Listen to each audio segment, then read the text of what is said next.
Sir sir sir hello sir. నమస్కారం. నమస్కారం అండి.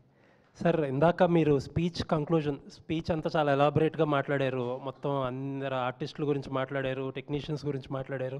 చాలా ఎలాబరేట్గా మాట్లాడుతూ చివరిలో కంక్లూజన్ ఇచ్చారు.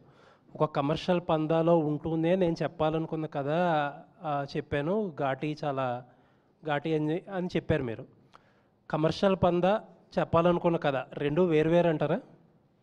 కమర్షియల్ పందా అంటే ఇప్పుడు ఏంటంటే డబ్బులు వచ్చి రాజీవ్ గారు మనకి ఫస్ట్ ఫ్రేమ్ అండ్ యూవీ వాళ్ళకి డబ్బులు వచ్చి ఇంకో సినిమా తీయడానికి ఆ శక్తి కావాలి కదండి.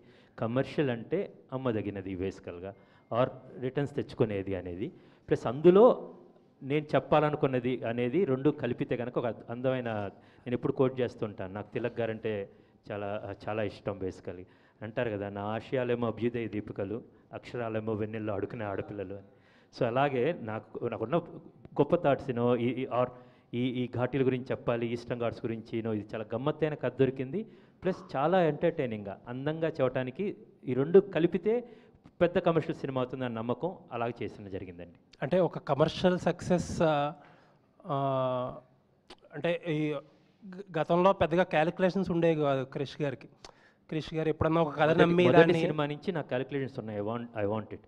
ఇప్పుడు నాకు I really want a huge success. నేను ఇప్పుడు సక్సెస్లో లేను. కొండపొలం సినిమా అనేది చాలా ఇష్టపడే తీసాం. బేసికల్ ఒక బుక్ని అడాప్ట్ చేసాం, వేరే జాన్రా, బట్ అనుకున్నంతగా ఆడియన్స్కి రీచ్ కాలేదు. మాకు కమర్షియల్గా ఐ మీన్ ఓటీటీలో చూసి బాగుందని వాళ్ళు. So I need a commercial success, తప్పేం లేదు బేసికల్గా.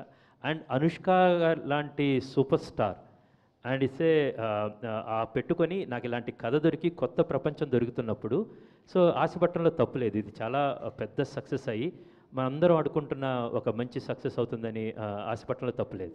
నైస్ అండి.